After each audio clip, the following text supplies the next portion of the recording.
बाजार हुआ पूरा, आपकी पसंद आपकी खबर, ना शोर ना हंगामा, बात होगी खबर की, ना इधर की ना उधर की, शाम 7 बजे बात पते की।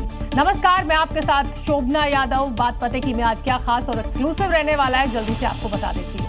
सबसे पहले हम आपको दिखाएंगे कि आखिर कौन है बिहार की वो मिंता देवी जिसके लिए पूरा का पूरा इंडिया गठबंधन के जो सांसद है वो टी शर्ट पर फोटो लगाकर चुनाव आयोग के खिलाफ जमकर हल्ला बोल रहे हैं। पूरी खबर आपको दिखाएंगे। इसके बाद आपको दिखाएंगे समाजवादी पार्टी की राज्यसभा सांसद जया बच्चन का गुस्सा। क्या हुआ जब उनका एक फैन सेल्फी लेना चाहता था और जया बच्चन गुस्से में आ गई और वो उनका शिकार बन बैठा।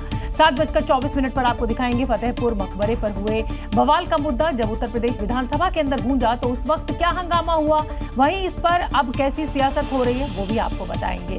7:30 पर आपको बताएंगे आवारा कुत्तों पर सुप्रीम कोर्ट के ऑर्डर के बाद कौन इसका विरोध कर रहा है और कितने लोग इस फैसले से खुश नजर आ रहे हैं। पूरी खबर पर चर्चा होगी। बिहार वोटर लिस्ट पर पटना से दिल्ली तक बवाल मचा हुआ है। कल हमने आपको दिखाया है कि कैसे विपक्ष के सांसद केंद्र सरकार और चुनाव आयोग के खिलाफ सड़कों पर उतर गए। अब उसी के सबूत विपक्ष के सांसद अलग अलग अंदाज में दे रहे हैं। बिहार के जहानाबाद की महिला वोटर की चर्चा आज संसद में भी हुई। दावा है कि मिंता देवी बिहार चुनाव आयोग की वोटर लिस्ट में 124 साल की फर्स्ट टाइम वोटर हैं और ऐसे में अब चुनाव आयोग को घेरने के लिए प्रियंका गांधी ने मोर्चा संभाल लिया है। इस तस्वीर में सिर्फ एसआईआर में गड़बड़ी के नहीं बल्कि चुनाव आयोग को आईना दिखाने की कोशिश हुई है। प्रियंका गांधी मिंता देवी की तस्वीर वाली टी शर्ट पहनकर विरोध दर्ज कर रही हैं। सिर्फ प्रियंका गांधी ही नहीं, विपक्ष के तमाम सांसद मिंता देवी की टी शर्ट पहनकर संसद पहुंच गए और एसआईआर पर चर्चा की मांग करने लगे। दिल्ली में ये सब तब हो रहा है जब वोट चोरी के आरोप में विपक्ष के सांसद मोर्चा खोल चुके हैं। ऐसे में जुबानी संग्राम भी जारी है। ऐसे तो बहुत अनलिमिटेड केसेस हैं, अभी पिक्चर बाकी है। आप हार पे हार रहे हो, बिहार और तमिलनाडु हारने जा रहे हो, बंगाल आपका छूटने जा रहा है, तब आपको ईवीएम के बाद अब इसकी लिस्ट के नाम याद आया है। इन आरोपों के मुताबिक अब इसे चुनाव से पहले हार का डर कहें या वोटों की चोरी, लेकिन अब बिहार में जो दावे हो रहे हैं वो चुनाव आयोग के लिए किसी चुनौती से कम नहीं। आज संसद में महाराष्ट्र के किसानों का भी मुद्दा उठा। विपक्ष के सांसद प्याज की माला पहनकर विरोध प्रदर्शन करते नजर आए और प्याज की गिरती कीमतों को लेकर अपनी आवाज भी उन्होंने उठाई। विरोध का अंदाज नया है और सांसदों का मकसद भी साफ है। जिस तरह महाराष्ट्र के किसान इन दिनों प्याज की गिरती कीमतों से परेशान हैं, ऐसे में एनसीपी के सांसद किसानों की आवाज उठाने के लिए प्याज की माला पहनकर संसद पहुँच गए।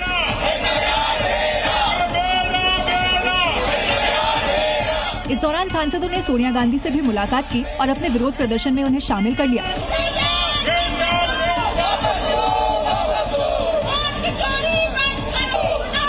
सांसदों का कहना है प्याज महाराष्ट्र के किसानों की सबसे प्रमुख फसल है, लेकिन प्याज के दाम इतने कम हो गए हैं कि किसान बुरी तरह से प्रभावित हो रहे हैं। महाराष्ट्र के खेती करने वाला किसान और उसके खेती में बिकने वाला सबसे ज्यादा प्याज होता है और वो प्याज के भाव गिर गए हैं।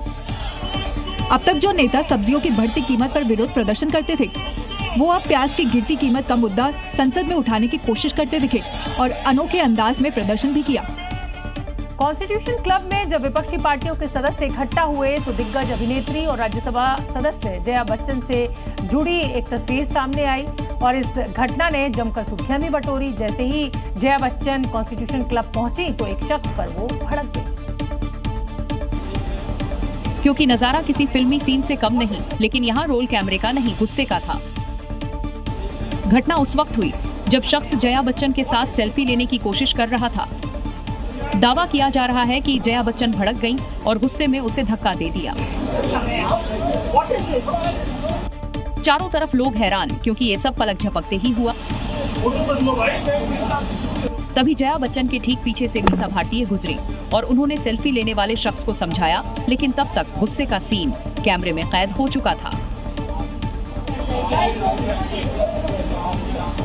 उत्तर प्रदेश की सियासी लड़ाई गुंडे माफिया और दंगाइयों पर आ चुकी है। सोशल मीडिया पर उप मुख्यमंत्री केशव प्रसाद मौर्य और शिवपाल यादव के बीच बहस चल रही थी, लेकिन इसमें अखिलेश यादव और सैफई परिवार की भी एंट्री हो गई और इसके बाद दोनों तरफ से सोशल मीडिया पर वार पलटवार चल रहा है और सवाल पूछे जाने लगे हैं कि आखिर गुंडे माफिया से यूपी में किसका कनेक्शन रहा है।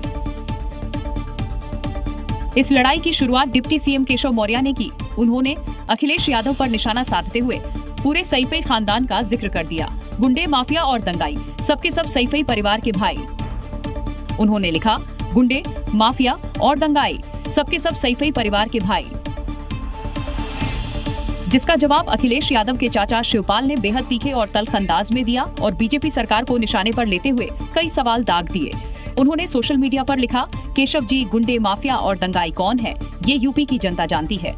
बुलडोजर से कानून का गला घोंटने वाले, किसानों पर लाठियां बरसाने वाले, किसानों की जमीन पर कब्जा करने वाले, ये सब आपके आंगन के भाई हैं। इन्हें तो बोलना है, कुछ भी बोलेंगे। दरअसल ये लड़ाई मॉनसून सत्र के दौरान शुरू हुई, जो अब सोशल मीडिया के जरिए सैफी परिवार पर भी आ चुकी है।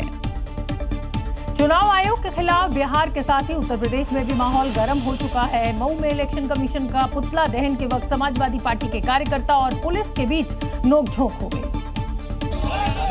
इस दौरान पुतले को छीनने की जद्दोजहद चलती रही। एक तरफ कार्यकर्ता थे, दूसरी तरफ पुलिसकर्मी। दरअसल समाजवादी पार्टी के कार्यकर्ता चुनाव आयोग का पुतला फूंकने के लिए गाजीपुर तिराहे पर पहुंचे। इस बीच जैसे ही सपा नेताओं ने पुतला जलाने की कोशिश की, पुलिस ने पुतला छीन लिया और एक सिपाही उसे लेकर वहां से भागने लगा और फिर दोनों तरफ से नोकझोंक शुरू हो गई। ये हंगामा काफी देर तक चलता रहा। पुलिस पुतला दहन रोकने की कोशिश में थी, लेकिन समाजवादी पार्टी के कार्यकर्ता जिद पर अड़े थे और विवाद देखते ही देखते बढ़ने लगा। बाद में विरोध प्रदर्शन करने वाले कार्यकर्ताओं को पुलिस ने हिरासत में ले लिया, तब जाकर हंगामा शांत हो पाया। लोकसभा में इलाहाबाद हाईकोर्ट के जज जस्टिस यशवंत वर्मा के खिलाफ महाभियोग प्रस्ताव पेश किया गया, जिससे उन्हें पद से हटाने की कार्रवाई शुरू हो गई। ये कदम उनके सरकारी आवास पर जले हुए नोटों की बरामदगी से जुड़े विवाद के बाद उठाया गया। कैश कांड मामले में इलाहाबाद के जज यशवंत वर्मा के खिलाफ लोकसभा में स्पीकर ओम बिड़ला ने महाभियोग प्रस्ताव को स्वीकृति दे दी। न्यायमूर्ति यशवंत वर्मा को पद से हटाने के लिए ये प्रस्ताव प्रस्तुत करते हैं। समिति में सुप्रीम कोर्ट के justice Arvind Kumar, Madras high court के जस्टिस मनिंद्र मोहन श्रीवास्तव और कर्नाटक हाई कोर्ट के वरिष्ठ अधिवक्ता बीबी आचार्य शामिल हैं। समिति जल्द ही अपनी रिपोर्ट सौंपेगी, तब तक प्रस्ताव लंबित रहेगा। दरअसल आर्टिकल 124 के मुताबिक किसी जज को सिर्फ 2 आधार पर ही हटाया जा सकता है, जिसमें पहला सिद्ध कदाचार और दूसरा अक्षमता है। जांच पूरी करने के बाद कमेटी लोकसभा स्पीकर को अपनी रिपोर्ट सौंपेगी। दोनों सदनों में अगर प्रस्ताव मंजूर हो जाता है तो इसे राष्ट्रपति के पास भेजा जाएगा और वो जस्टिस वर्मा को हटाने का आदेश जारी करेंगे। कश्मीरी पंडित नर्स सरला भट्ट के 35 साल पुरानी हत्या केस में एक बार फिर से एक्शन शुरू हुआ है। स्पेशल इन्वेस्टिगेशन एजेंसी ने छापेमारी की है और जेकेएलएफ के पूर्व प्रमुख के घर पर भी एसआईए ने रेड मारी है। ये कार्रवाई उपराज्यपाल प्रशासन के उस आदेश के बाद हुई है, जिसमें पुराने मामलों को फिर से खोलने का फैसला लिया गया है। स्पेशल इन्वेस्टिगेशन एजेंसी बड़ी कार्रवाई में उतर आई है। श्रीनगर में 1, 2 नहीं, पूरे 8 ठिकानों पर रेड की। जेकेएलएफ के पूर्व प्रमुख यासिन मलिक के घर पर भी छापे की दस्तक पड़ी है। सिर्फ यही नहीं, उनके अलग अलग ठिकानों पर भी एसआईए ने एक कर छापेमारी की है। 1990 में कश्मीरी पंडित नर्स सरला भट्ट की हत्या की जांच के लिए ये पहली बार है जब एसआईए ने बड़ा एक्शन लिया। सरला भट्ट अनंतनाग की 27 साल की नर्स थी, जो श्रीनगर के शेरे कश्मीर आयुर्विज्ञान संस्थान में काम करती थी। 18 अप्रैल 1990 की रात को उन्हें जम्मू कश्मीर लिबरेशन फ्रंट के आतंकवादियों ने अगवा कर लिया था। अगली सुबह 19 अप्रैल को उनका शव मल्लाबाग इलाके में मिला। तो इस मामले में 9 जगह छापेमारी हुई है, जिसमें प्रमुख बात यह है कि जम्मू कश्मीर लिबरेशन फ्रंट के मुखिया यासीन मलिक के घर भी छापेमारी हुई है। एसआईए ने दस्तावेज और सबूत जुटाने शुरू कर दिए हैं, जिससे उम्मीद जागी है कि जल्द सरला भट्ट को इंसाफ मिलेगा। जम्मू कश्मीर में स्वतंत्रता दिवस से पहले तिरंगा यात्रा का आयोजन किया गया। गांदरबल में बाइक रैली निकाली गई। श्रीनगर में सीआरपीएफ जवानों ने भी रैली निकाली, तो वहीं डोडा में 1508 मीटर लंबा तिरंगा लेकर लोग सड़कों पर उतरे, जो पूरे देश में आकर्षण का केंद्र रही, क्योंकि इस रैली की सबसे बड़ी खासियत 1508 मीटर लंबा तिरंगा झंडा रहा, जिसे विशेष रूप से तैयार किया गया था। स्कूल के छात्रों ने इस विशाल तिरंगा को हाथों में थामकर रैली निकाली। इस दौरान सड़कों पर देशभक्ति के नारों और राष्ट्रीय गीतों की गूंज रही।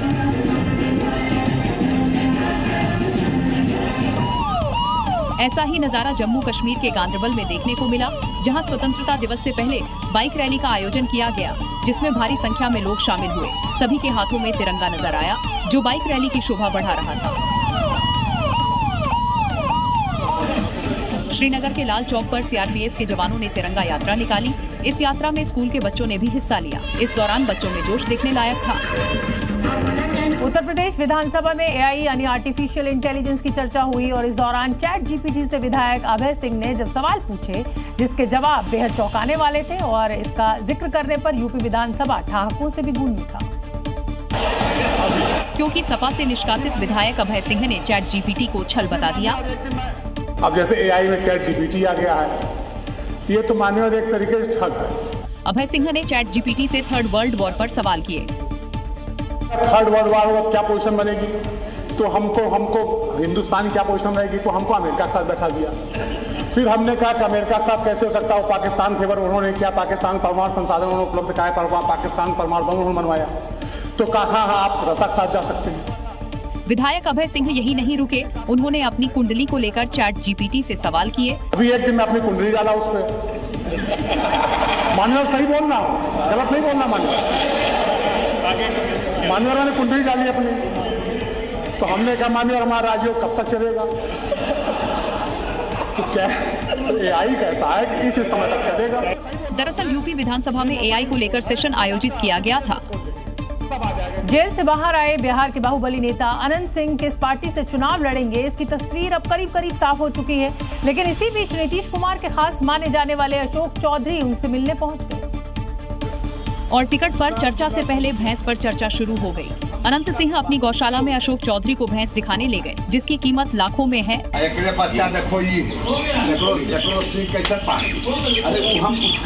उसका वो है जो हम लाए हैं। माना जा रहा है कि दोनों नेताओं की मुलाकात के दौरान राजनीतिक बातें भी हुई। चाय की चुस्की के साथ बिहार विधानसभा चुनाव में टिकट को लेकर भी चर्चा हुई। इस दौरान अशोक चौधरी ये कहते सुने गए कि इस बार हमें सावधान रहने की जरूरत है।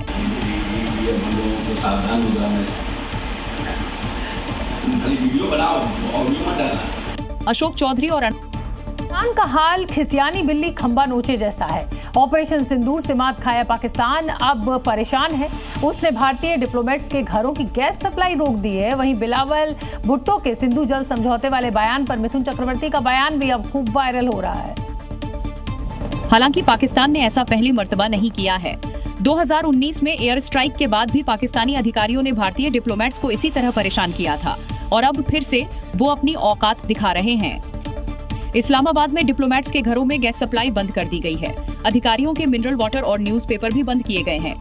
वहीं बिलावल भुट्टो के सिंधु जल संधि वाले बयान पर बीजेपी नेता मिथुन चक्रवर्ती ने बयान दिया है कि अगर उनकी खोपड़ी सनक गई तो एक और ब्रह्मोस चलेगा। खोपड़ी सनक गई तो फिर दूसरा हो जाएगा ना, फिर एक ब्रह्मोस चला तो दूसरा ब्रह्मोस चलेगा। और अगर कुछ नहीं हुआ तो हम लोगों ने सोचा एक डैम बनाएंगे और 140 करोड़ आदमी उधर करेगा, फिर डैम खोल देगा, कोई गोली नहीं चलेगी, सुनामी आ जाएगा।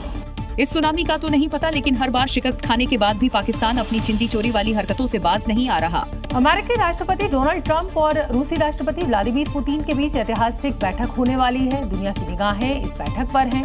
यूक्रेन युद्ध को खत्म करने की कोशिश में ये बैठक बेहद अहम और बड़ी मानी जा रही है और दोनों देशों के बीच सब कुछ अगर ठीक रहता है तो इसका सीधा सीधा असर भारत के साथ रिश्तों पर भी पड़ सकता है। दरअसल मीटिंग की तारीख 15 अगस्त और जगह अलास्का तय है। दावा किया जा रहा है अमेरिका और रूस के रिश्तों में नरमी आई तो भारत पर अमेरिका आर्थिक दबाव घट सकता है। सूत्रों के माने तो इस बैठक में रूस यूक्रेन वॉर खत्म करने की बात होगी। इसके साथ ही दोनों देशों के बीच सहयोग बढ़ाने पर चर्चा होने की उम्मीद है। I'm going in to speak to Vladimir Putin and I'm going to be telling him you got to end this war, you got to end it. America ने रूस से भारत के तेल आयात को लेकर भारत सामान पर टैरिफ लगाए थे। मीटिंग में दोनों समझौता कर लेते हैं तो ये टैरिफ खत्म हो सकते हैं। उधर इस बैठक की चर्चा के बीच ज़ेलेंस्की ने सोमवार को पीएम मोदी से फोन पर बात की थी। ऐसे में ट्रंप और पुतिन की मीटिंग कई मायनों में अहम है।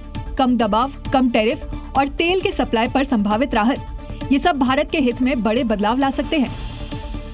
उत्तर प्रदेश के हाथरस में ट्रैफिक पुलिस और युवक के बीच कहासुनी का वीडियो खूब वायरल हो रहा है। कार पर विधायक लिखा था, राजनीतिक पार्टी का झंडा भी लगा हुआ था। आरोप यह है कि जब सिपाही ने उनसे गाड़ी हटाने के लिए कहा तो विधायक के लड़के ने बदसलूकी करना शुरू कर दिया। 55 साल की उम्र है तो हमसे करे, हटा यहाँ से, की उम्र है इसीलिए आपकी इज्जत करना। अब तक सुना था कि चाचा विधायक है हमारे, लेकिन हाथरस में तो नया एपिसोड पापा विधायक है हमारे शुरू हो गया। आप सोच रहे होंगे कि ऐसा क्यों, तो जरा देखिए गाड़ी पर क्या लिखा हुआ है। और अब इस पर लगे झंडे को भी देख लीजिए। जो जनाब सिपाही के साथ इतनी इज्जत से बात कर रहे हैं, उनके बारे में दावा किया जा रहा है कि वो अलीगढ़ से एमएलसी के बेटे चौधरी तपेश हैं। ट्रैफिक पुलिस की गलती बस इतनी थी कि उन्होंने उससे स्कॉर्पियो हटाने के लिए कह दिया, क्योंकि उससे जाम लग रहा था। ये बात सुनकर कार वाले साहब भड़क गए।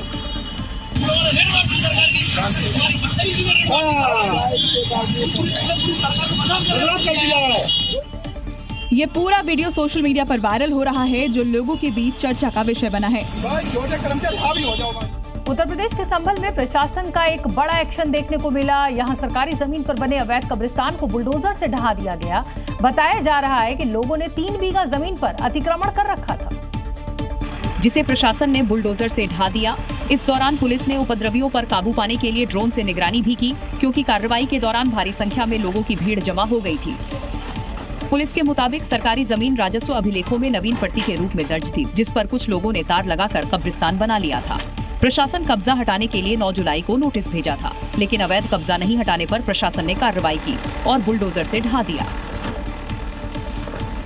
कार्रवाई के दौरान भारी संख्या में पुलिस के जवानों की तैनाती के साथ ड्रोन से निगरानी की, जिससे हालात बेकाबू होने पर वक्त रहते उसे संभाला जा सके। पुलिस ने करीब 3 बीघा सरकारी जमीन को कब्जा मुक्त कराया।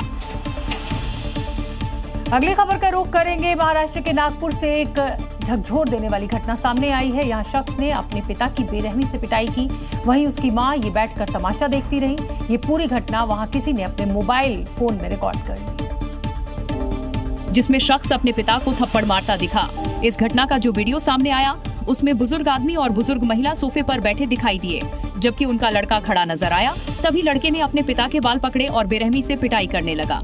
इस दौरान पिता अपने बेटे से हाथ जोड़कर छोड़ देने की गुहार लगाता रहा, लेकिन कलयुगी बेटे ने एक नहीं सुनी और पिता को थप्पड़ मारता रहा। इस दौरान लड़के की मां वहां बैठी नजर आई, जो अपने लड़के को रोकने के बजाय मोबाइल चलाती रही और कलयुगी लड़का अपने पिता की बेरहमी से पिटाई करता रहा।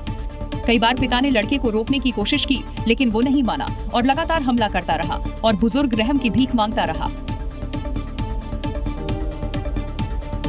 महाराष्ट्र के नागपुर से एक ऐसी तस्वीर सामने आई है जिसने इंसानियत को शर्मसार कर दिया है। मदद न मिलने के बाद एक पति अपनी पत्नी का शव लेकर बाइक पर जाता दिखा, जिसकी तस्वीर कार सवार ने अपने फोन में कैद कर ली। शख्स तेज रफ्तार से हाईवे पर बाइक राइड कर रहा है और पीछे वाली सीट पर पत्नी का शव रखा है। बार बार कार सवार ने उसे रोकने की कोशिश की, लेकिन पति मजबूर था। मदद नहीं मिलने पर उसने खुद ही शव को लेकर रास्ता तय किया। उसने पहले भी आसपास के लोगों से मदद की गुहार लगाई, लेकिन कोई मददगार नहीं मिला। ये सिर्फ फांसी लपेटी हुई दिख रही है।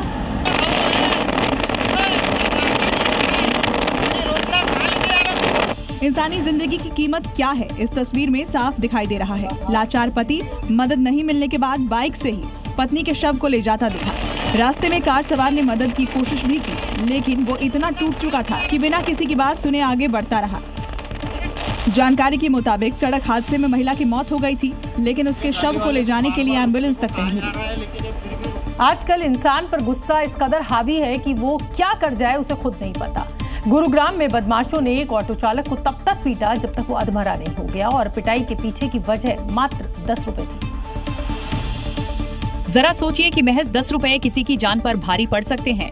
देखिए कैसे 10 रुपए के लिए गुरुग्राम की सड़क पर एक ऑटो वाले को बुरी तरह पीटा जा रहा है। वो भी अकेले नहीं, 6 से 7 लोग एक अकेले इंसान पर टूट पड़े और उसे इतना पीटा कि वो अधमरा हो गया, और वहां पर मौजूद लोग तमाशा देखते रहे और बदमाश उसे बेरहमी से पीटते रहे। मामला गुरुग्राम के सेक्टर 9 का है, जहां ऑटो ड्राइवर विपिन बस अड्डे से सवारी लेकर बसई के लिए चला था। जैसे ही ऑटो बसई के पेट्रोल पंप पहुंचा तो ऑटो में बैठी सवारी से मात्र 10 रुपए को लेकर बहस हो गई, जिसके बाद सवारी ने अपने रिश्तेदारों को बुलाकर बुरी तरह पीटा। पीड़ित गुरुग्राम के प्राइवेट अस्पताल में जिंदगी और मौत के बीच जूझ रहा है। पुलिस ने 2 आरोपियों को गिरफ्तार कर लिया है। बड़ी खबर बिहार से हमें मिल रही है। आपको बता दें, बिहार चुनाव में लालू यादव के बेटे और पूर्व आरजेडी नेता तेज प्रताप यादव ने एक बड़ी सियासी चाल चली है। तेज प्रताप ने घोसी विधानसभा सीट से जयप्रकाश कुमार उर्फ गांधी यादव को प्रत्याशी बना दिया है, और इसके साथ ही जब राहुल गांधी और तेजस्वी यादव को लेकर सवाल पूछा गया तो तेज प्रताप का कहना है कि राहुल तेजस्वी जी जाने क्या करना है। इसके साथ ही तेज प्रताप ने कहा कि टीम तेज प्रताप के संगठन से और लोग जुड़ना चाहते हैं, उनका भी स्वागत। सुनिए प्रत्याशी के ऐलान के बाद तेज प्रताप क्या कुछ कह रहे हैं। प्रताप यादव से ये इधर देख के अपने संगठन से लड़ना चाहते हैं, इनका स्वागत है, इनको मदद किया जाएगा। तो राहुल गांधी जी जाने और तेजस्वी जी जाने क्या करेंगे वो लोग। उसमें कुछ गड़बड़ी है क्या? ऐसा लग रहा है कि जो मुद्दा उठाया जा रहा है SIR को लेकर। ठीक है, चुनाव आ गया है सामने, तो हमको तो फाइट करना ही है, लड़ना ही है। अब क्या मामला है नहीं मामला है वो लोग जाने, उनका काम जाना। जो तो वोटर ID लोग को बन जा रहा है उसको कहेंगे। चुनाव आता है तभी सब हड़बड़ाहट होता है। फतेहपुर मंदिर मकबरा विवाद का मुद्दा उत्तर प्रदेश विधानसभा में आज जमकर गूंजा। विपक्ष के विधायकों ने विधानसभा में जमकर हंगामा मचाया और हंगामा करते हुए विधायक वेल तक पहुंच गए।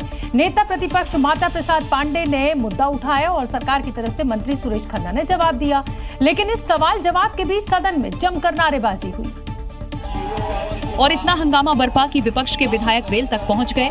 विपक्ष ने सरकार पर चर्चा न कराने का आरोप लगाया, तो वहीं सरकार ने कहा कि कानून से ऊपर कोई नहीं है। मानव बड़े महत्वपूर्ण मामले हैं, हम उसे उठाना चाहते हैं। फतेहपुर में इतने बड़ा सांप्रदायिक सद्भाव बिगाड़ने का कार्य हुआ है, उस सबको हम उठाना चाहते हैं। 29 नंबर पर अगर सरकार नहीं चाहेगी तो सरकार उठाने नहीं देगी। कल की जो घटना थी बाकायदा इस पर रिपोर्ट पंजीकृत हुई और पूरी तरीके से कानून अपना काम करेगा। जो भी कानून को अपने हाथ में लेने की कोशिश करेगा, जो भी कानून को अपने हाथ में लेने की कोशिश करेगा, उसको न्यायिक प्रक्रिया के तहत दंड जरूर मिलेगा। मैंने सरकार ने सदन में जानकारी दी कि अब तक 10 लोगों के खिलाफ नामजद मुकदमा दर्ज हो चुका है, जबकि 150 अज्ञात लोगों के खिलाफ FIR दर्ज की गई है। फतेहपुर विवाद पर जहां विधानसभा में जमकर बवाल हुआ, तो वहीं बाहर भी इस मुद्दे पर राजनेता अपनी सियासी रोटियां सेकते नजर आए। इस मुद्दे को हिंदू मुसलमान का रंग देने की कोशिश भी की जा रही है। कांग्रेस सांसद इमरान मसूद ने तो यहां तक कह दिया कि अगर कोई मुसलमान होता तो अब तक गोली मार दी जाती। तो वहीं असदुद्दीन ओवैसी भी इमरान मसूद के सुर में लाते नजर आए। क्योंकि इमरान मसूद जैसे लोग ही तुष्टीकरण को बढ़ावा दे रहे हैं, किसी भी घटना को कानून की नजर से नहीं, एक धर्म विशेष के नजरिए से देख रहे हैं। इतनी नफरतें मत बो कि आग काटना मुश्किल हो जाए। अगर सामने मुसलमान होता तो सीने पर गोली मारते हो। बीजेपी का जिला अध्यक्ष था तो आप कह रहे हैं हमने समझा बुझा के शांत कर दिया। तो वहीं AIMIM के अध्यक्ष ने कहा कि उत्तर प्रदेश में धर्म देखकर कानून काम कर रहा है। अगर वही लोग मुसलमान समाज के होते तो क्या होता? आपको सोचिए, तो कानून का इस्तेमाल जो है ना, मजहब को देखकर, पॉलिटिकल आइडियोलॉजी को देखकर इस्तेमाल किया जा रहा है। हालांकि फतेहपुर में तो अब माहौल शांत है, सरकार और प्रशासन अपना काम कर रहे हैं। इस मुद्दे पर सियासत कम होने का नाम नहीं ले रही। फतेहपुर के बाद बहराइच में माहौल बिगाड़ने की कोशिश हुई। अराजक तत्वों ने देवस्थान पर बने चबूतरे पर तोड़फोड़ की। तोड़फोड़ के बाद पूरे इलाके में तनाव का माहौल पैदा हो गया। हजारों की संख्या में लोग मौके पर इकट्ठा हो गए और आरोपियों के खिलाफ कार्रवाई की मांग करने लगे। लेकिन सवाल ये कि बहराइच में माहौल बिगाड़ने के पीछे आखिर किसकी साजिश है? क्योंकि लोगों का आरोप है शरारती तत्वों ने उनके देवस्थान के चबूतरे पर तोड़फोड़ की है। तस्वीरों में आप देख सकते हैं कैसे इस चबूतरे को क्षतिग्रस्त किया गया है। घटना के बाद लोग मौके पर इकट्ठा हुए और सड़क पर जाम लगाया। इस दौरान कई घंटों तक लोग जाम में फंसे रहे। लोगों का कहना है कि पुलिस ने रातों रात दोबारा चबूतरे को बनवा दिया है। ये तरीका क्या है? इससे तो लोगों को दिक्कतें हो रही है। तो दिक्कत आएगी तभी तो सरकार को पता चलेगा। तो पुलिस वाले को आपने देखा ही है किस तरीके से रातों रात को चौतरा बनवा दिया गया। इसमें पुलिस मिली हुई है, लेकिन इससे आप लोग परेशान हो रहे हैं ना। पीछे गाड़ियां नहीं मिली है, इस तरीके से काम करती तो हम यहाँ पे रोड नहीं बंद करते। पुलिस ने मामला दर्ज कर कुछ लोगों को हिरासत में लिया है और ये जानने की कोशिश कर रही है कि इस साजिश के पीछे कौन है। उत्तर प्रदेश के महाराजगंज से एक हैरान कर देने वाला मामला सामने आया है। यहाँ शिक्षा विभाग की ई-चौपाल में अचानक अश्लील वीडियो चल गया और ये घटना उस वक्त हुई जब DM साहब की अध्यक्षता में बैठक चल रही थी। तभी शिक्षा विभाग की ई-चौपाल में अश्लील वीडियो चल गया, जिससे मीटिंग में शामिल सभी अधिकारी हैरान रह गए। दरअसल स्कूलों की समस्याएं जानने के लिए ई-चौपाल लगी थी। सरकारी स्कूलों की समस्या जानने के लिए DM की अध्यक्षता में ई-चौपाल आयोजित की गई थी। कहाँ पे है ये जनपद? ई-चौपाल जूम मीटिंग पर हो रही थी, जिसमें DM के अलावा बेसिक शिक्षा अधिकारी, BEO, हेडमास्टर, सरकारी टीचर और आम लोग जुड़े थे। तभी अश्लील वीडियो चलने लगा, जिसे देखकर सभी अफसर ई-चौपाल से लेफ्ट हो गए। मीटिंग में कई महिला अधिकारी भी जुड़ी हुई थी। मामला 7 अगस्त का बताया जा रहा है। BSA के आदेश पर BEO ने 2 अज्ञात के खिलाफ FIR दर्ज कराई है। वहीं पुलिस इस मामले में साइबर एक्सपर्ट की मदद ले रही है। आवारा कुत्तों को लेकर सुप्रीम कोर्ट के हालिया फैसले पर समाज अब दो धड़ों में बटा हुआ नजर आ रहा है। सर्वोच्च अदालत यानी सुप्रीम कोर्ट ने लावारिस कुत्तों की समस्या को बेहद गंभीर समस्या माना है। दिल्ली और एनसीआर की सरकारों को 8 हफ्ते के भीतर आवारा कुत्तों को शेल्टर होम में रखने के आदेश दिए हैं। लेकिन इस फैसले के बाद डॉग लवर्स और आवारा कुत्तों से परेशान लोगों के बीच में जंग छिड़ गई है। इस मुद्दे पर सियासत भी खूब हो रही है। फैसले पर नाराजगी जताने वाले लोग उस समय कहां जाते हैं जब ये आवारा कुत्ते राह चलते लोगों पर अटैक करते हैं। Animal right activist Maneka Gandhi ने भी फैसले पर सवाल उठाए। शेल्टर तो एक भी नहीं है पूरे दिल्ली में, तो कहां डालेंगे? 3 लाख कुत्ते, 3 लाख कुत्तों को कहां, कौन से शेल्टर में आप डालेंगे? एनिमल लवर हम भी हैं, पर जब संख्या इतनी उनकी ज्यादा हो जाए और हर रोज बच्चे को, महिला को, बुजुर्ग को काटने लग जाए, पार्कों में घूमना बंद हो जाए, बच्चों का खेलना बंद हो जाए, तो जाहिर तौर पर है कि सुप्रीम कोर्ट का ये फैसले को उनको स्वागत करना चाहिए। वहीं लोकसभा में नेता प्रतिपक्ष राहुल गांधी ने एससी के फैसले पर कहा कि दिल्ली एनसीआर से सभी आवारा कुत्तों को हटाने का निर्देश मानव और विज्ञान आधारित दशकों पुरानी पॉलिसी से पीछे हटने जैसा है। ये बेजुबान कोई समस्या नहीं है जिन्हें मिटा दिया जाए। आवारा कुत्तों के मामले में सियासत भले ही हो रही हो, लेकिन हमारे लिए ये जानना बेहद जरूरी है कि सुप्रीम कोर्ट को आखिर ये फैसला देने की जरूरत क्यों पड़ गई। सुप्रीम कोर्ट ने 28 जुलाई को डॉग बाइट और रेबीज से होने वाली मौत के बढ़ते हुए आंकड़ों पर खुद संज्ञान लिया, क्योंकि 2024 में देश भर में 37 लाख से अधिक डॉग बाइट के मामले दर्ज हुए थे, जिसमें से 5,19,000 से ज्यादा पीड़ित 15 साल से कम उम्र के बच्चे थे। दिल्ली में रेबीज से 54 संदिग्ध मौतें हुई। दिल्ली में हर दिन औसतन 2000 डॉग बाइट की घटनाएं सामने आ रही हैं। दुनिया में होने वाली रेबीज से होने वाली मौतों में भारत का आंकड़ा 36% है। अब जरा खुद सोचिए कि दिल्ली में आवारा कुत्तों का कितना आतंक है। लोग पार्क और सड़कों पर टहलने से डरते हैं। सुनिए दिल्ली की जनता इस फैसले पर क्या कहती है। पार्क में तो मत पूछिए, बहुत बुरा हाल है। सुबह सुबह लोग अकेले आने में डरते हैं। अभी पीछे की बात है, एक बंदे के पीछे लग गया और बाइक से गिर गया, उससे फ्रैक्चर हो गया पैर में, और बहुत ही ज्यादा आवारा कुत्ते घूम रहे हैं। सुप्रीम कोर्ट का ये फैसला बहुत ही पब्लिक के हित में है। ये शेल्टर होम बनाए जाए, इनको क्या कहते हैं उसके अंदर रखा जाए। कुछ लोगों का ये भी कहना है कि आवारा कुत्तों को शेल्टर होम भेजने का फैसला बिल्कुल सही है। जितना वो हमारे लिए खतरनाक है, हम लोग भी उतना उसके लिए खतरनाक है। उसको भी सुरक्षा मिलेगी, क्योंकि कई बार एक्सीडेंट में कुत्ते भी मरते हैं, आदमी के साथ साथ कुत्ते भी मरते हैं। बहुत दिक्कत है, काट लेते हैं, कोई हाँ नहीं भरता क्यों हमारा है। सुप्रीम कोर्ट के फैसले का विरोध पेटा इंडिया भी कर रही है, लेकिन जब छोटे छोटे बच्चों को ये आवारा कुत्ते निशाना बनाते हैं, तब ये संस्थाएं कहाँ जाती हैं।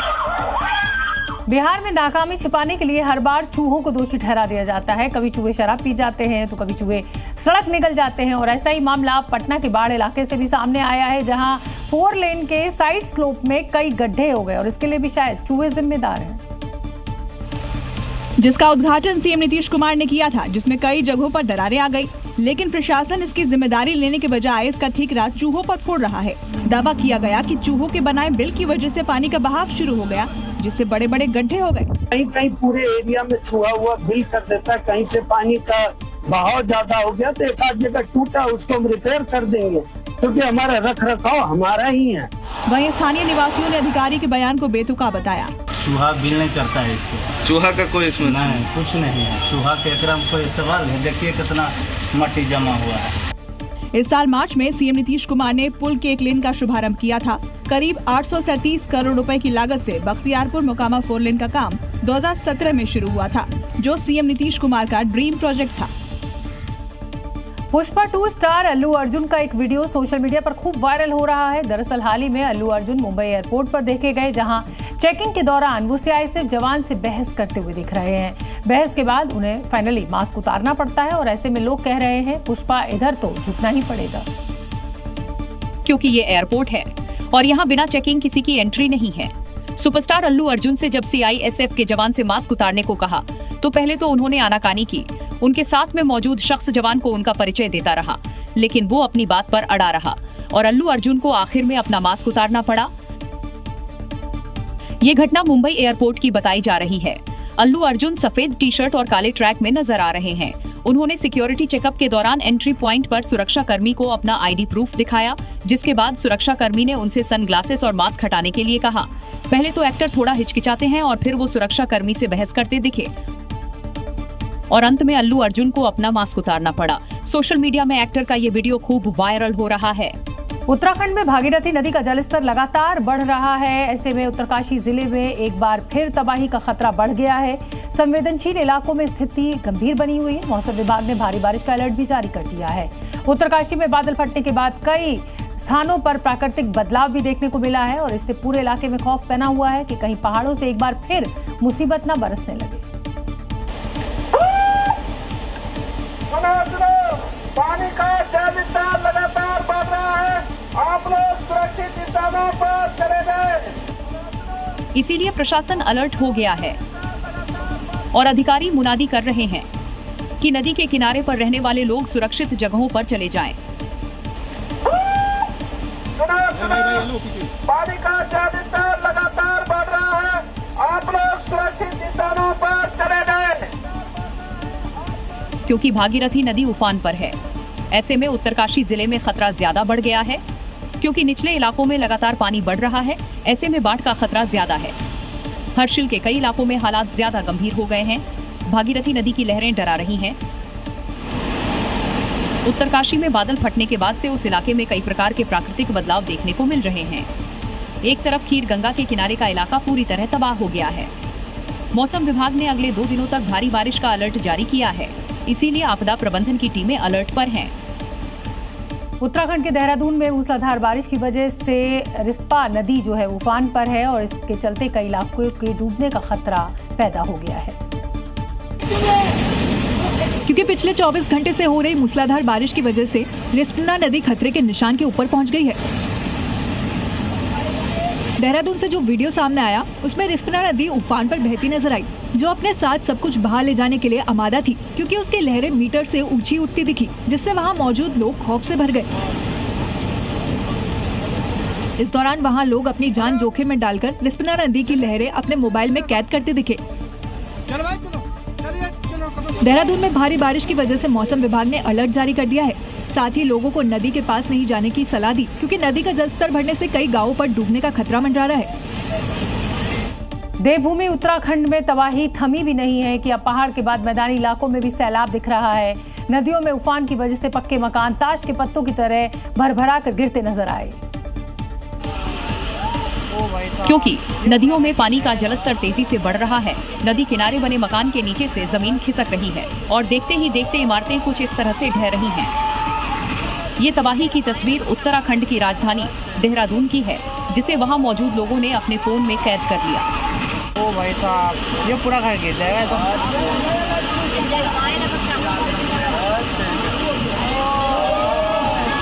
पहाड़ों से बहता सैलाब अब मैदानों में उतर आया है, जहां नदी का पानी अपने रास्ते में जो भी आया उसे रौंदता चला गया। मकान जो कल तक मजबूत थे, आज ताश के पत्तों की तरह सिर्फ 5 सेकंड में ढहते जा रहे हैं। उत्तराखंड में इस वक्त हालात बेहद गंभीर हैं। तबाही पहाड़ों से मैदानों तक पहुंच चुकी है और अगर बारिश का सिलसिला यूं ही जारी रहा तो आने वाले दिन और भी डरावने हो सकते हैं। उत्तराखंड की राजधानी देहरादून से लेकर हरिद्वार और ऋषिकेश तक मौसम विभाग ने रेड अलर्ट जारी कर दिया है और इसका असर अभी से देखने मिल रहा है। झमाझम बारिश से देहरादून में हालात बिगड़ने लगे हैं। ये तस्वीर राजधानी देहरादून के IT पार्क की है, जहां सड़कों पर पानी नहीं बल्कि पूरा तालाब नजर आ रहा है। गाड़ियां आधी से ज्यादा डूबी हुई हैं। कुछ तो पूरी तरह जलमग्न हो चुकी हैं। लोग अपनी बाइक और कारों को बचाने की कोशिश जरूर कर चुके हैं, लेकिन पानी का दबाव इतना ज्यादा है कि किसी के बस में नहीं है। मौसम विभाग की चेतावनी के ठीक बाद देहरादून में बारिश शुरू हो गई और कुछ घंटों की बारिश में ही IT पार्क की तस्वीर बदल गई। देहरादून के IT पार्क की ये तस्वीरें इस बात की गवाही दे रही हैं कि तबाही अभी शुरू हुई है। अगर बादल ऐसे ही बरसते रहे तो शहर का शहर थम सकता है, क्योंकि देहरादून जैसे हाईटेक जोन में अगर हालत ऐसे है तो बाकी इलाकों की कल्पना करना मुश्किल नहीं है। कुदरत का वार देवभूमि उत्तराखंड में थमने का नाम नहीं ले रहा और इस बार प्रलय की आहट टिहरी में भी देखने को मिली। गनीमत बस ये रही कि किसी को कोई चोट नहीं आई, लेकिन तस्वीरें दिल दहला देने वाली हैं। देखिए, ये सिर्फ एक हादसा नहीं, ये कुदरत का कहर है जो पलक झपकते ही कयामत बनकर टूट पड़ा। पल भर में जमीन कांपी और दीवार गिरी तो आसपास मौजूद लोगों की चीख निकल गई। ये आवाज डर की है, हैरानी की है, क्योंकि कुछ सेकंड पहले यहाँ शौचालय खड़ा था और अगले ही पल ताश के पत्तों की तरह बिखर गया। पूरा हादसा करीब 2 सेकंड में हुआ और चारों तरफ मलबा ही मलबा नजर आया। ये वही देवभूमि है जहाँ कभी शांति का बसेरा था, लेकिन अब हर रोज कुदरत का वार जिंदगी को दहला रहा है। सोचिए अगर इसी वक्त कोई यहाँ मौजूद होता तो उसके बचने की गुंजाइश नामुमकिन थी। उत्तराखंड के बाद बात जम्मू की करेंगे। यहाँ तावी नदी उफान पर है। नदी के कटान से तबाही शुरू हो गई है। जल सैलाब में अब तक कई मकान जमींदोज हो चुके हैं और इसकी जद में आए गांवों पर अब खतरा मंडरा रहा है।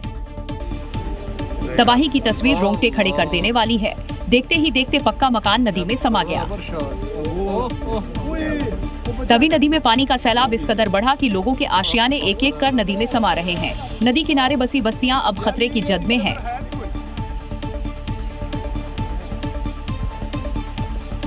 कुछ इसी तरह कई परिवारों ने अपनी आंखों के सामने अपना सब कुछ बहते देखा। न वक्त मिला न मौका, अब सिर्फ जान बचाने की जद्दोजहद है। तवी की लहरें इस वक्त रौद्र रूप में हैं और इस रफ्तार से अगर पानी चढ़ता रहा तो तबाही और भी भयावह हो सकती है। हालांकि प्रशासन भी अलर्ट मोड में है, लेकिन तबाही की रफ्तार राहत से कहीं ज्यादा तेज है। खतरे को देखते हुए आसपास के इलाकों को खाली कराया जा रहा है। उत्तराखंड और हिमाचल प्रदेश जैसी तबाही अब झारखंड में शुरू हो चुकी है। डरावनी तस्वीर हजारीबाग से मिली है, जहां पहाड़ का एक बड़ा हिस्सा टूटकर नीचे आ गया। ये तस्वीरें देखकर आप चौंक जाएंगे। ये नजारा ना तो उत्तराखंड का है, ना ही कुल्लू मनाली का है, बल्कि ये भयावह तस्वीर झारखंड के हजारीबाग से सामने आई है, जहां पहाड़ का एक बड़ा हिस्सा अचानक टूटकर नीचे आ गिरा।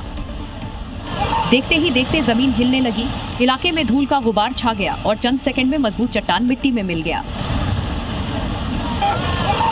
जिस वक्त ये तबाही आई, वहां कुछ पहले से लोग मौजूद थे, जिन्होंने इस मंजर को अपने फोन में कैद कर लिया। जहां लैंडस्लाइड हुआ वहां से करीब 500 मीटर की दूरी पर ही गांव है। ऐसे में आसपास के लोग काफी डर गए। ग्रामीणों ने बताया कि ऐसा मंजर उन्होंने पहले सिर्फ उत्तराखंड या हिमाचल प्रदेश जैसे पहाड़ी राज्यों में देखा था, जहां मानसून के समय भूस्खलन आम है, लेकिन इस बार वैसा ही नजारा उन्होंने हजारीबाग में देखा। बिहार के खगड़िया में मूसलाधार बारिश की वजह से कई इलाकों में बाढ़ आ गई और हालात यहां तक पहुंच गए कि दूल्हे की बारात नाव से निकालनी पड़ी। बारिश और बाढ़ के बीच अनूठी शादी पूरे जिले में अब चर्चा का विषय बनी हुई है, क्योंकि खगड़िया में बारात सड़क के बजाय नाव से पहुंची। जो वीडियो सामने आया उसमें दूल्हा पारंपरिक पोशाक में नाव पर सवार होता दिखाई दिया। इस दौरान नाव पर उसका परिवार भी बैठा नजर आया। दूल्हे के साथ 2 अलग अलग नावों में करीब 25 रिश्तेदार और मेहमान थे। डीजे और बैंड की जगह पानी की लहरों की आवाज और नाविकों के जयकारों ने माहौल बनाया। शादी के बाद दुल्हन को भी नाव से ही विदा करके बोरना गांव लाया गया। इस नजारे को देखने नदी किनारे बड़ी संख्या में लोग जमा हुए। खगड़िया में मूसलाधार बारिश की वजह से गंगा नदी का जलस्तर बढ़ने से गांव का सड़क संपर्क टूट गया। सड़कें नदी में तब्दील हो गई। घर हो या दुकान, सब कुछ पानी में समा गया। कुदरत का कहर जो है वो बिहार पर भी टूटा है। बिहार भी इससे छूता नहीं है। बारिश के बाद नदियां अपना रौद्र रूप दिखा रही हैं और इससे बेगूसराय में बाढ़ जैसे हालात पैदा हो गए हैं। लोग पानी के बीच सुरक्षित स्थानों पर पलायन करने के लिए मजबूर हैं। ये कुदरत की विनाश लीला और बाढ़ से बिगड़े हालात की लाइव तस्वीरें हैं। तकरीबन 500 की आबादी का ये इलाका है, पूरी तरह से जल कैदी की तरह बंद कर रहने को मजबूर है। गली गली में गर्दन तक पानी, लोग जान बचाने के लिए यहाँ से निकल रहे हैं। नदियों में आया सैलाब गांवों को निगल रहा है। अब इस महिला को देखिए, जो तैरकर यहाँ से निकल रही। नजारा किसी तालाब का नहीं, बल्कि पूरे इलाके का है। बाढ़ का जो हालात है काफी खतरनाक हालात है। देख सकते हैं पूरी तरह जो गांव जो है ये टापू में तब्दील है। बाढ़ का वार अभी थमा नहीं है। पानी बढ़ रहा है और खतरा हर मिनट के साथ गहरा रहा है। समुद्र में उठ रही ऊंची ऊंची लहरें अब किनारों पर दस्तक दे रही हैं। तेज रफ्तार में आती लहरें तट से टकराकर चारों तरफ दहशत पैदा कर रही हैं और ये नजारा देख वहीं रहने वाले लोग भी दंग हैं। ये है समुद्र का बेकाबू तूफान। ऊंची ऊंची लहरें जैसे इमारतों को निगलने निकली हों। पानी की ये दीवारें टकराई तो कंक्रीट तक कांप उठी। आसपास खड़े लोग भी हिल गए। इस रफ्तार और ऊंचाई में समंदर का सामना करना मौत को न्योता देने जैसा है। लहरें लगातार तट पर वार कर रही हैं, जैसे शहर को जमींदोज करने का इरादा हो। ये सिर्फ लहरें नहीं, ये है कुदरत का गुस्सा जो अपनी राह में आने वाली हर चीज को तबाह कर देता है। ये थी खबरें 7 बजे की। कल फिर होगी बात पते की। नमस्कार।